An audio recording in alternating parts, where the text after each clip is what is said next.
ইয়াৰ পিছতে যিখন আমাৰ সম্বোধনা উপাধি প্ৰদান কৰিছে যোৰহাটৰ সমুখ ৰাইজে যোৰহাট পৰিৱেশ মঞ্চই আগবঢ়াইছে প্ৰকৃতি বা পৰিৱেশ বান্ধৱ উপাধিৰে বিভূষিত কৰিছে দেহেশ্বৰ বৰা ডাঙৰীয়াক আৰু প্ৰকাশ কৰিছে যে তেখেতৰ নেতৃত্বত এই জৈৱ অৰণ্যখন যাতে আৰু উন্নত পৰ্যায়লৈ গতি লাভ কৰে তাৰ কামনা কৰিছে।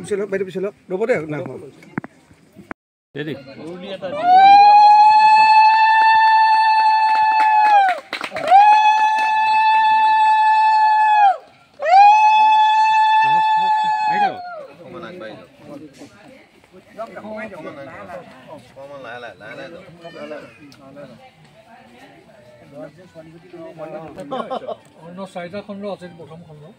আগবাঢ়ি দিয়ক কেইটাকেইটাত কটাই দিব নি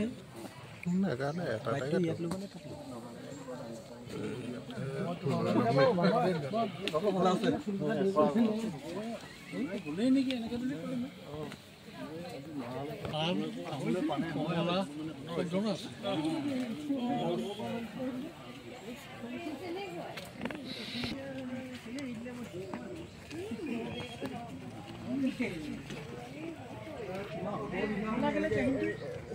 আৰু আছে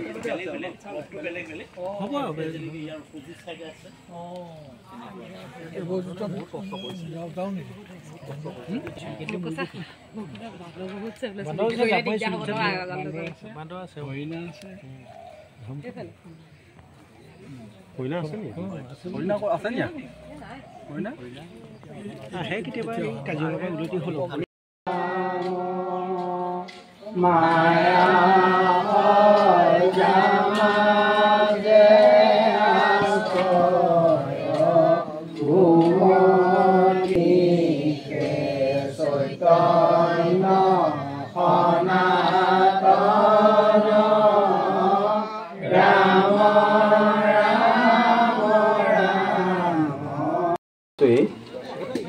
সকলোৰে অৱগত দেহেশ্বৰ বৰা ডাঙৰীয়া তেখেতক আমি প্ৰথমতে সম্বৰ্ধনা জনাই ল'ব বিচাৰিছোঁ যিহেতু তেখেতে আজি বহুদিন ধৰি নিজে সৃষ্টি কৰিছে এই অৰণ্যখন ইতিমধ্যে অৰণ্যখন ভৱিষ্যত শুভেচ্ছা জনাই আমি সম্বৰ্ধনাৰ কাৰ্যসূচীলৈ আগবাঢ়িছোঁ মই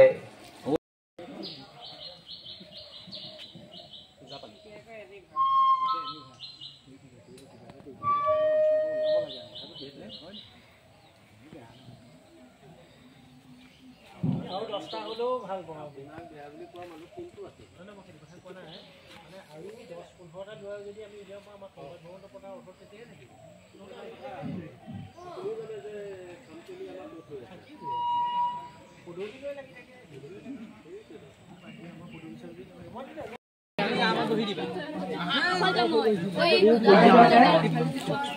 আজি এই শুভক্ষণত জৈৱ অৰণ্য উন্মোচকৰ বাবে মুকলি সভাৰ ডাঙৰীয়া আজি অৰণ্য উন্মোচক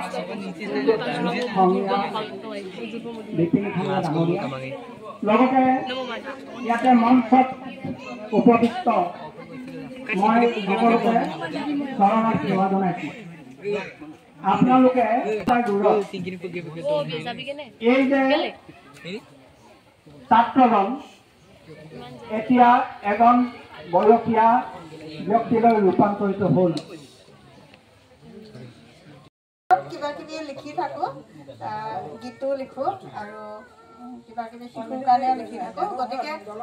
এই অনুষ্ঠানটোৰ কাৰণে এটি গীতৰ প্ৰয়োজন হ'ল আৰু মই এনেই লিখি থাকোঁ বা পৰিৱেশকত সেইকাৰণে এটি গীত মই ৰচনা কৰি দিলোঁ আৰু একো নাই বিশেষ মানে ইমান প্ৰশংসা কৰিবলগীয়া গীতটো নহয় বাৰু তথাপি চেষ্টা কৰিছোঁ আপোনালোকৰ আশীৰ্বাদ পাইছোঁ আজি এইটো অনুষ্ঠানত সেয়া ভাল লাগিছে আৰু বিশেষকৈ এই ছাত্ৰ ছাত্ৰীসকলে যে যেতিয়া গম পালোঁ কেনেকুৱা অৱস্থাৰ পৰা তেওঁলোক আহিছে মই ছাত্ৰ ছাত্ৰীসকল সকলোকে ধন্যবাদ জনাইছোঁ বৰ্তমান চোৱা যিটো কাম চাইছে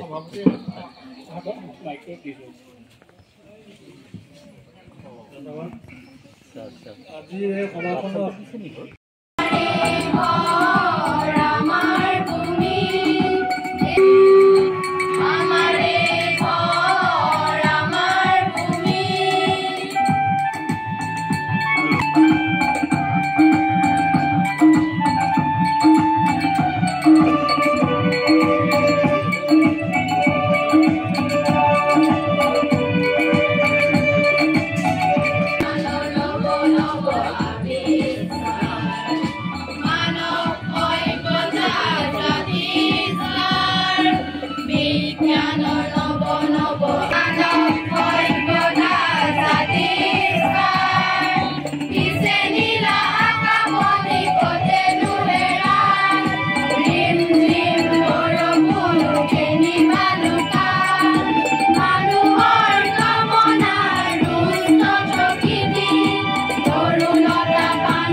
মোৰ নাম শ্ৰী দেহ বৰা মই আজি পৰিৱেশৰ লগত জড়িত হৈ থকা প্ৰায় 50 বছৰমানেই হ'ল গতিকে এতিয়া মই সম্পূৰ্ণ কৰি উঠাইছোঁগৈ আৰু মোৰ মানে এতিয়া অকলশৰীয়া মানুহে চব চিন্তা কৰিব লাগে আৰু এতিয়া মই বেছিকৈ চিন্তা কৰিবলগীয়া হৈছে চাৰিমুঠি জীৱ জীয়াই থকাৰ কাৰণে আৰু জীৱ জন্তুসোপা জীয়াই থাকিলে আৰু গছ গছনিবিলাকো যদি ভালে কুশলে থাকে মই ভাবোঁ মানুহবিলাকো দেহা মোৰ ভালে থাকিব আৰু ভগৱানে সহায় কৰি আমাক আগবঢ়াই লৈ যাব বুলি মই কামনা কৰোঁ আৰু চৰকাৰৰ ফালৰ পৰাও মই আহ্বান কৰিছোঁ মোৰ ইয়াত হৰিণা পহু আছে আৰু 3বাৰ 3টা মই ফৰেষ্টক নিজে ধৰি পেলাই চঞ্জাই দিলোঁ গতিকে আৰু বাকী থকাকেইটা মই ইয়াতে ৰাখিছোঁ যদি চৰকাৰে মোৰ প্ৰতি কৃপা কৰে বেৰটো ব্যৱস্থাটো কৰি দিয়ে মই ধন্যবাদ মানিম ধন্যবাদ 2 নম্বৰ 2025 চনৰ গৰুমৰা মাজুলী গাঁৱৰ দেহেশ্বৰ বৰাৰ এখন অৰণ্য প্ৰায় 18 বিঘামান মাটি আছে সদ্যহতে তেখেতে 14 বিঘামান মাটিত বিভিন্ন ধৰণৰ গছ পুলি ঔষধীয় গছ ফল মূলৰ গছ বা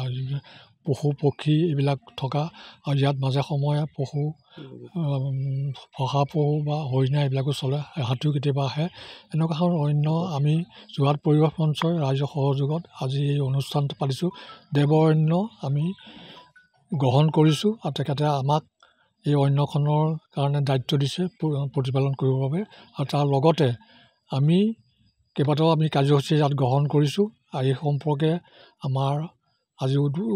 দেৱ অৰণ্যখন মুকলি কৰিছে আমাৰ সহকৰ্মী এজন ডক্টৰ বিপিন কঙীয়া তেখেতে ক'ব কিন্তু মই এটা কথা ক'ব বিচাৰোঁ যে এই অৰণ্যখন অতি সুন্দৰ বিশেষকৈ ছাত্ৰ ছাত্ৰীৰ কাৰণে এটা পৰ্যটকৰ এটা কেন্দ্ৰবিন্দু হৈ পৰিব আৰু তেখেতক আমি উৎসাহ দিবৰ কাৰণে স্থানীয় মানুহখিনিৰ লগত জড়িত হৈ পেলাই এইখিনি চোৱা দায়িত্ব আমি কৰিম আৰু ইয়াক যাতে আমি আৰু এখন ভাল এখন অৰণ্য এখন কৰিব পাৰোঁ অসমৰ এখন অৰণ্য সেইখিনি কাৰণে আমি চিন্তা চৰ্চা কৰি আছোঁ ইয়াত ৰাইজৰ সহায় সহযোগ লাগিব আৰু এই অৰণ্যখনত ভুমুকি মাৰিলে বহুখিনি কথা জানিব পাৰি বিশেষকৈ ছাত্ৰ ছাত্ৰীৰ কাৰণে বিজ্ঞানসন্মত কিছুমান কথা এইবিলাক বৰ দৰকাৰী তেওঁলোকে জানিব পাৰে আৰু তেওঁলোকৰ নিজৰ এটা কেৰিয়াৰ কাৰণেও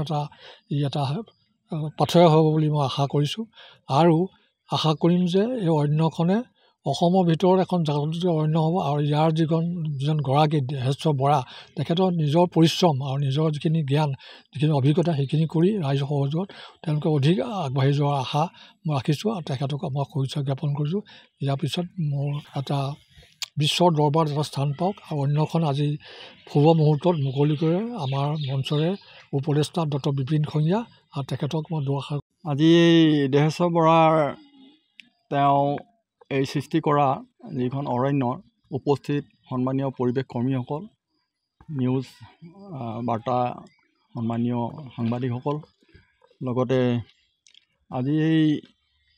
এই অৰণ্য প্ৰতিষ্ঠাতা সন্মানীয় দেহেশ্বৰ বৰা ডাঙৰীয়াই তেখেতে দেহেকে এইখন অৰণ্য যে এখন সুন্দৰ অৰণ্য তেখেতে স্থাপন কৰিছে। আজি এই অৰণ্যখনত আহি ভাল লাগিছে আৰু উদ্বোধন কৰিবলৈ পাই নিজকে মই সৌভাগ্যৱান ভাবিছোঁ। আৰু তেখেতৰ এই কৃতিত্বৰ কাৰণে মই তেখেতক ধন্যবাদ আৰু উজ্জ্বল ভৱিষ্যত কামনা কৰিছোঁ। আচলতে পৰিৱেশ বুলি ক'লে সাধাৰণতে আমাৰ বিশেষকৈ 4টা কথা আহে। এটা হৈছে যে পৰিৱেশ, যিটো এনভাইৰনমেণ্টেল কণ্ট্ৰল বুলি কয়, আৰু দ্বিতীয়টো হৈছে মাটি পানী সংৰক্ষণ, যিটো ছইল এণ্ড ৱাটাৰ কনজাৰ্ভেশ্যন, তৃতীয়টো হৈছে ৱাইল্ড লাইফ, আৰু চতুৰ্থটো হৈছে মেডিচিনেল প্লেণ্ট।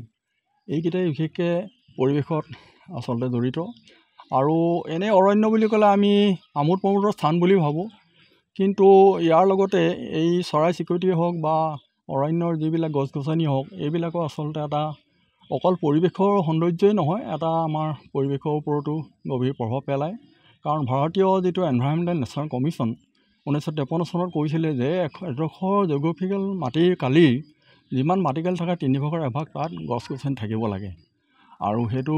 পাহাৰীয়া ঠাইত 60% থাকিব লাগে, তেতিয়া পৰিৱেশটো নিয়ন্ত্ৰণ হয়। আৰু এই পৰিৱেশৰ বিষমতাৰ কাৰণে এতিয়া আমাৰ হৈছে কি গ্ৰীণ হাউচ এফেক্ট হৈছে, এচিড ৰেইন হৈছে, ওজন লেয়াৰ ডিপ্লেশ্যন হৈছে, মেৰু অঞ্চলত বৰফ গলিছে বা ইত্যাদি নানা বিসংগতি ঘটিছে। সেইকাৰণে আচলতে গছ গছনি আমি ৰুই আচলতে বায়ুমণ্ডলৰ কাৰ্বন ডাই অক্সাইডটো বঢ়াই